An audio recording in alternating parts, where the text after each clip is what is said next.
नाज़रीन, समाजी अॻवान एंजेलिना जोली कानून लागू कंदड़ इदारनि जे सख़्त सिक्योरिटीअ में बोर्ड मुतासिर इलाइक़नि में पहुती आहे। दादू जी इंतज़ामिया मुकमल तौर बेख़बर रही आहे। एंजेलिना बोर्ड सबब तबाह थियल मुख़्तलिफ़ ॻोठनि में तबाहकारियुनि जो जाइज़ो वरितो। एंजेलिना जोली खीरमोरी वटि बोर्ड मुतासिरनि जे ख़ैमनि में वञी सूरतहाल जो जाइज़ो वरितो। समाजी अॻवान एंजेलिना जोली कानून लागू कंदड़ इदारनि जे सख़्त सिक्योरिटीअ में दादू जे बोर्ड मुतासिर इलाइक़नि में पहुती, पर दादू इंतज़ामिया बेख़बर रही। एंजेलिना बोर्ड सबब तबाह थियल मुख़्तलिफ़ ॻोठनि में तबाहकारियुनि जो जाइज़ो वरितो। तफ़सील मालूम कयूं था टाइम न्यूज़ दादू जे रिपोर्टर फताह शेख खां। फताह, छा अपडेट्स आहिनि?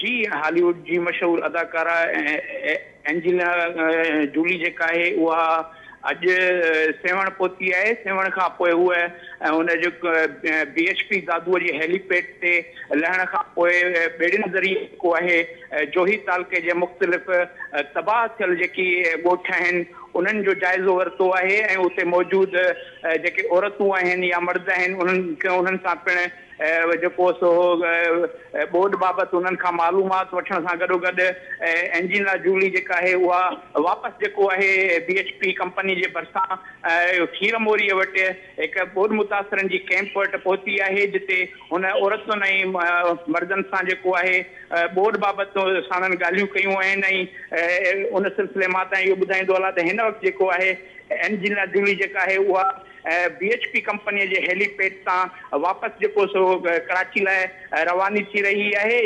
ॿुधायो पियो वञे त एंजेलिना जूली जी जेका सिक्योरिटी हुई उहा कानून लागू कंदड़ इदारनि जे सख़्त सिक्योरिटी में सेवण पहुती हुई, जितां सेवण खां पोइ उहा हेलीपैड BHP कंपनी जे हेलीपैड पहुती। हिन वक़्तु उहा जेका आहे वापसि जेका आहे हितां रवानी थी रही आहे।